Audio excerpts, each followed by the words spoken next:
Assalamualaikum warahmatullahi wabarakatuh. Nama saya Andika Widiantara dari kelas 10 MIPA 1. Di sini saya akan menjelaskan tentang 8 kerajaan Hindu-Buddha yang ada di Indonesia. Yang pertama, Kerajaan Kutai. Kerajaan Kutai merupakan salah satu kerajaan Hindu tertua di Indonesia.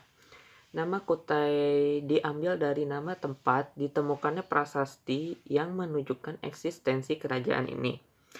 Prasasti tersebut didirikan oleh Raja Mula Warman. Tidak ada prasasti yang secara jelas menyebutkan nama kerajaan ini. Diperkirakan kerajaan Kutai berdiri pada abad 4 Masehi. Bukti sejarah tentang kerajaan Kutai ini ditemukannya 7 prasasti yang berbentuk yupa atau tugu batu. Tulisan yupa ini ditulis menggunakan huruf Palawa dan bahasa Sangsekerta. Di dalam prasasti tersebut dinyatakan bahwa raja pertama kerajaan Kutai bernama Kudungga. Ia memiliki putra bernama Aswawarman yang disebut Wamsekerta. Setelah Aswawarman wafat, beliau digantikan oleh Raja Mula Warman. Raja-raja yang terkenal di kerajaan ini adalah Raja Kudungga, Raja Aswawarman, dan Raja Mula Warman. Masa kejayaan kerajaan ini terjadi pada masa Raja Mula Warman. Pada masa ini, kerajaan Kutai cukup makmur dan kaya.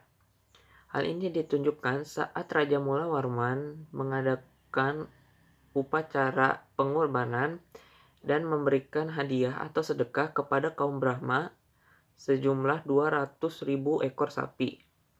Runtuhnya kerajaan ini terjadi pada saat Raja Kutai Maharaja Dharma Setia tewas di tangan Raja Kutai Kartanegara ke-13 yang bernama Aji Pangeran Anung Panji Mendapa. Yang kedua, Kerajaan Tarumanegara. Kerajaan Tarumanegara adalah kerajaan kedua tertua di Indonesia setelah Kerajaan Kutai. Kerajaan Tarumanegara didirikan oleh Raja Diraja Guru Jaya Singawarman pada tahun 358 Masehi. Kerajaan ini adalah kelanjutan sejarah dari Kerajaan Salaka Negara yang berdiri antara tahun 130 Masehi sampai 362 Masehi. Pada saat Kerajaan Tarumanegara berdiri diawali dengan pemindahan ibu kota dari Salaka Negara ke Tarumanegara. Sedangkan Salaka Negara menjadi kerajaan di bawah Kerajaan Tarumanegara. Menurut Prasasti Tugu pada tahun 417 Masehi, daerah kekuasaan Kerajaan Tarumanegara meliputi Banten, Jakarta, Bogor, dan Cirebon.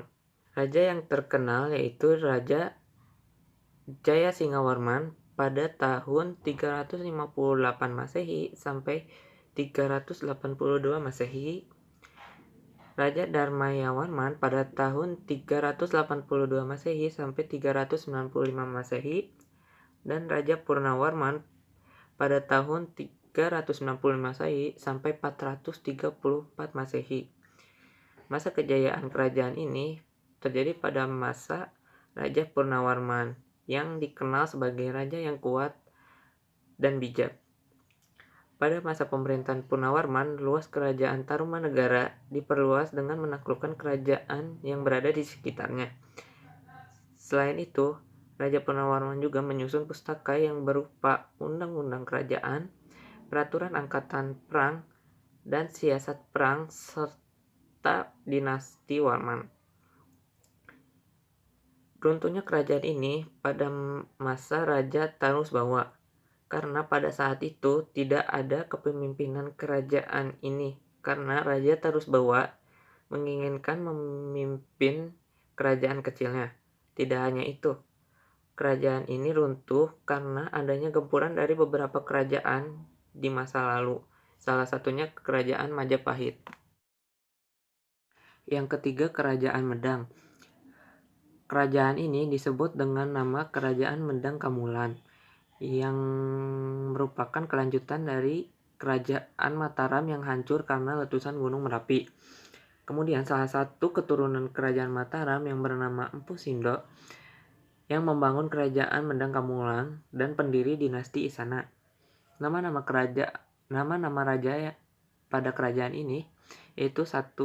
Empu Sindo pada tahun 929 Masehi sampai 949 Masehi. Dan yang kedua, Raja Dharmawangsa Teguh pada tahun 990 Masehi sampai 1016 Masehi. Dan Raja Erlangga pada tahun 1019 Masehi sampai 1042 Masehi. Kerajaan Mendang Kamulang mencapai puncak kerajaan pada masa pemerintahan Raja Erlangga. Pengalaman hidup dan keberhasilan Raja Erlangga dikisahkan dalam kitab Arjuna Wiwaha yang ditulis oleh Empo Kanwa. Runtuhnya kerajaan ini dimulai saat Raja Erlangga membagi dua kerajaan ini menjadi Kerajaan Jenggala dan Kerajaan Kediri. Karena keputusan tersebut dilakukannya guna mencegah terjadinya perang saudara. Akhirnya kerajaan ini diberikan kepada putra-putranya, sehingga kerajaan ini berakhir pada zaman ini. Yang keempat, Kerajaan Melayu. Kerajaan Melayu merupakan sebuah nama kerajaan yang berada di Pulau Sumatera. Dari bukti dan keterangan yang disimpulkan dari prasasti dan berita dari Cina, keberadaan kerajaan yang mengalami naik turun ini dapat diketahui mulai abad ke-7 yang berpusat di Minanga, pada abad ke-13 yang berpusat di Dharmasraya, dan di awal abad ke-15 berpusat di Suruwaso. Raja-raja yang pernah memerintah pada kerajaan ini yaitu yang pertama Srimat Trailokya Raja pada tahun 1183 Masehi. Yang kedua Srimat Tribhuwana Raja pada tahun 1286 Masehi. Yang ketiga Akarendra-Warman pada tahun 1316 Masehi. Yang ketiga Srimat Sri Udayaditya-Warman pada tahun 1347 Masehi. Dan yang kelima Ananggawarman pada tahun 1375 Masehi. Masa kejayaan kerajaan Melayu terjadi pada masa Raja Adityawarman. Walaupun Adityawarman dikenal sebagai raja yang menakutkan tetapi juga pemurah, dia berhasil memberikan kemakmuran karena selalu memperhatikan kesejahteraan rakyatnya. Penyebab runtuhnya kerajaan Melayu karena faktor politis kedudukan kerajaan ini makin terdesak karena munculnya kerajaan-kerajaan besar yang juga memiliki kepentingan dalam bidang perdagangan seperti Kerajaan Siam. Yang kelima, Kerajaan Sriwijaya. Sejarah berdirinya Kerajaan Sriwijaya dimulai pada abad ke-7 di mana Dapuntahiang mendirikan kerajaan ini. Sejauh ini, Sriwijaya merupakan kerajaan terbesar di Nusantara yang memiliki kekuasaan yang amat luas. Raja-raja yang terkenal dari kerajaan ini yaitu Raja Balaputradewa, Dapuntahiang, Sri Sudama Niwarmadewa, dan Raja Marawijaya Tunggawarman. Kerajaan Sriwijaya dimulai sekitar abad 9 sampai abad 10, di mana saat itu kerajaan ini berhasil menguasai jalur perdagangan Asia Tenggara. Pada masa itu juga Balaputradewa menjalin hubungan dengan kerajaan-kerajaan di luar Indonesia, terutama kerajaan India dan Kekaisaran Tiongkok. Kerajaan Sriwijaya mengalami keruntuhan ketika terjadinya peperangan yang disebabkan karena kerajaan Sriwijaya dan kerajaan Cholamandala bersaing pada bidang perdagangan dan pelayaran. Tidak cuma itu, kekuatan militer Sriwijaya juga semakin melemah sehingga banyak daerah bawahannya yang melepaskan diri. Kerajaan Sriwijaya runtuh pada abad ke-13. Yang keenam, Kerajaan Kalingga. Awal berdirinya Kerajaan Kalingga diperkirakan dimulai pada abad ke-6 sampai abad ke-7. Nama Kalingga sendiri berasal dari kerajaan India kuno yang bernama Kaling, mengidekan bahwa ada tautan antara India dan Indonesia. Bukan hanya lokasi pasti ibu kota itu saja yang tidak diketahui, tapi juga catatan sejarah dari periode ini amatlah langka. Raja yang terkenal dari kerajaan ini yaitu Ratu Sima. Kerajaan ini mengalami masa keemasan pada masa kepemimpinan Ratu Sima yang terkenal dengan kedisiplinannya. Hal ini membuat kerajaan-kerajaan lain di tanah air merasa segan, hormat, dan kagum sekaligus penasaran dengan kepemimpinan Ratu Sima. Ratu Sima sangatlah memperhatikan perkembangan ekonomi masyarakatnya dengan dibangunnya sistem irigasi dan pertanian bagi rakyatnya. Kemunduran kerajaan ini dimulai karena ketatnya persaingan dagang dengan kerajaan Sriwijaya, di mana kerajaan Sriwijaya ingin menguasai semua jaringan perdagangan di pesisir pantai utara Jawa. Yang ketujuh, Kerajaan Kediri. Kerajaan Kediri berdiri setelah adanya keputusan Raja Erlangga sebagai raja terakhir Kerajaan Mataram kuno. Erlangga diketahui membagi Kerajaan Mataram kuno menjadi dua bagian, yakni Kerajaan Kediri dan Kerajaan Jenggala. Awal mula pembagian wilayah kekuasaan ini karena adanya perebutan tahta kerajaan antara kedua anak Raja Erlangga pada tahun 1042 Masehi.